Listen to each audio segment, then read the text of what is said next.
네, 주안의 만나 12월 28일 토요일 묵상을 함께 나오도록 하겠습니다. 오늘 말씀은 시편 116편 1절에서 11절까지의 말씀으로요. 내가 하나님을 사랑하는도다 라고 하는 제목으로 함께 묵상을 나누도록 하겠습니다. 오늘 시편 116편 전반부를 보게 됩니다. 이 전반부에서는 하나님으로부터 큰 은혜를 받은 시인이 하나님을 사랑함에 대한 고백과 함께 하나님의 하신 일들을 이렇게 노래를 하고 있습니다. 사람이 삶을 살면서 누군가에게 정말 사랑을 받는다라고 한다면 그것보다 복된 일이 없을 것입니다. 그렇죠. 나를 사랑해주는 대상이 있다라고 하는 것은 더할 나위 없이 행복한 일입니다. 그런데 이것보다 더 중요하고 좋은 것은 나를 사랑해주는 대상을 내가 함께 사랑하는 것입니다. 그 사람이 살다 보면 나는 싫어하는데 나를 막 사랑해주는 대상이 있을 수가 있거든요. 좀 이상한 이야기 같지만 그런 경우들이 있습니다. 그런데 나도 제대로 된 대상에게 사랑을 받고 나도 그런 대상을 사랑한다라고 하는 것은 참으로 복된 일입니다. 자, 오늘 시인은 자신이 하나님을 사랑한다라고 고백을 하면서 시를 시작을 하고 있습니다. 1절에 보니까 여호와께서 내 음성과 내 간구를 들으심으로 내가 그를 사랑하는도다라고 고백을 합니다. 또한 2절에 보면 그의 귀를 내게 기울이셨으므로 내가 평생에 기도하리로다라고 또한 고백을 하고 있습니다.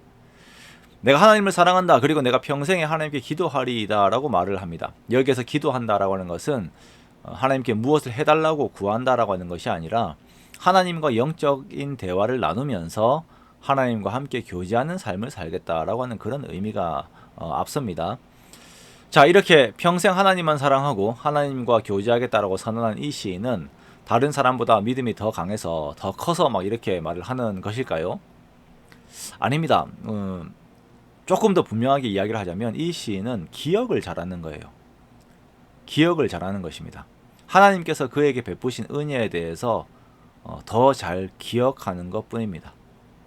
그 은혜를 망각하지 않는 거예요. 그리고 그 기억에 걸맞는 태도를 현 시점에서 보이는 것뿐입니다. 시인은 하나님을 사랑하는 이유에 대해 말하기를 하나님께서 자신의 음성과 간구를 들으시기 때문에 하나님을 사랑한다라고 고백을 하고 있습니다. 또한 하나님께서 그의 소리에 귀를 기울이셨기 때문에 평생에 기도한다라고 말합니다. 즉 하나님께서 먼저 자신을 사랑하셨고 그는 그것을 아는 것이에요. 요한이 고백한 것처럼 우리가 하나님을 사랑하는 것은 하나님께서 먼저 우리를 사랑하셨기 때문입니다. 참된 성도들은 이것을 아는 것입니다.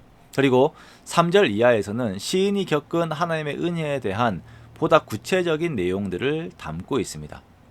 시인에게 사망이 그 줄을 두르고 수월의 고통이 임하였을 때 시인이 하나님의 이름을 구하였습니다. 그리고 그때 하나님께서 기도를 들으시고 그를 구하셨어요. 6절에 보니까 여호와께서는 순진한 자를 지키시나니 내가 어려울 때 나를 구원하셨도다 라고 이렇게 고백을 하고 있습니다. 자, 우리가 여기서 볼 수 있는 것이 이제 시인 자신이 순진한 사람이었다라고 이렇게 이야기를 하는 것입니다. 자, 이것은 스스로가 그렇게 말하는 것이 좀 이상하게 들릴지 모르겠지만 이것이 삶에서의 태도가 말씀 앞에서 자신이 고지식하고 어쩌면 너무 그 고지식함이 어수룩한 모습을 가지고 있는 그런 사람이었다라는 것입니다. 이에 반대되는 표현은 간사함이라고 할 수가 있겠죠. 세상에 살면서 간사함이 없다라고 하는 것은 어쩌면 세상 가운데 약점으로 보일 수도 있고 연약함이 될 수도 있습니다. 그냥 앞에서 말한 것처럼 그냥 고지식하고 어수룩하게 보일 수가 있는 것이에요. 그래서 이 간사한 세상 속에서 이 순진함으로 사는 것이 힘들었어요.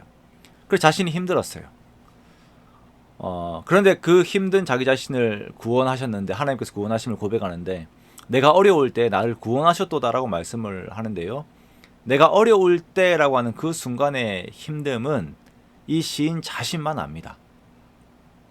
우리가 이제 어려움의 시간들, 그 개인적인 고난의 시간들을 객관화하고 막 수치화할 수가 없어요. 그것은 자신만의 어려움이고 다른 사람이 이해를 하지 못하는 시간들입니다. 그런데 그 어려움의 시간, 자신만 느끼고 있는 그 고난의 시간에 하나님께서 자신을 구원하셨음을, 자신을 살피시고 자신을 헤아리시면서 그 자리에서 구원하셨음을 그가 아는 거예요. 이것이 개인적인 경험 안에서만 나올 수가 있는 것입니다. 그리고 그 시간들을 기억하면서 진정으로 하나님께 감사하고 진정으로 하나님을 사랑하는 것입니다. 7절에 보면 이제 더 이상 시인은 어려움 속에 들어가 있지 않습니다. 자기 영혼에게 선언하기를 내 영혼아 내 평안함으로 돌아갈지어다 여호와께서 너를 후대하심이로다 라고 선언합니다. 참으로 아름다운 표현이죠. 내 영혼아 내 평안함으로 돌아갈지어다. 자, 내 영혼이 평안함에서 벗어나서 길을 잃었어요. 그리고 여기저기 불안한 곳들을 떠돕니다. 그러면서 여전히 그 마음에는 평안이라고 하는 것을 찾고 있는 것이죠. 그러다가 하나님 안에서, 하나님의 후대하심 안에서 평안을 찾는 것입니다. 그렇습니다. 우리가 하나님 안에서 우리의 자리를 찾을 때에 우리들은 마음의 평안을 비로소 가지게 됩니다. 사람들은 반드시 하나님 안에서만 마음의 평안을 가지게 되어요. 하나님께서 나를 위하심을, 하나님께서 내 영혼을 사람에서, 그리고 내 눈을 눈물에서 내 발을 넘어지면서 건지셨음을, 또한 열거한 그 모든 어려움들보다 하나님께서 강하신 분이심을 내가 알았을 때에, 그 하나님을 내가 바라보았을 때에, 그때 우리가 하나님 안에서 안도를 하게 되는 것입니다. 이 고백과 함께 성도들은 하나님을 더욱더 사랑하게 됩니다. 내가 하나님을 사랑하는도다 라고 하는 이 고백, 여러분 이 고백이 교회 안에서 참 흔한 고백인데요. 정말 중요한 것은 이 고백이 내 전인격의 참된 고백이 되는 것입니다. 내 전 삶을 돌아보아서 하나님의 함께 하심을 바라보고, 하나님께서 나를 사랑하신 것을 바라보고, 나도 하나님을 사랑하는 우리가 되기를 원합니다. 그것이 가장 복된 삶이에요. 그렇게 진정으로 하나님을 사랑함의 기쁨을 정말 함께 누리는 저와 여러분의 복된 사람들이 되시기를 주님의 이름으로 축원합니다.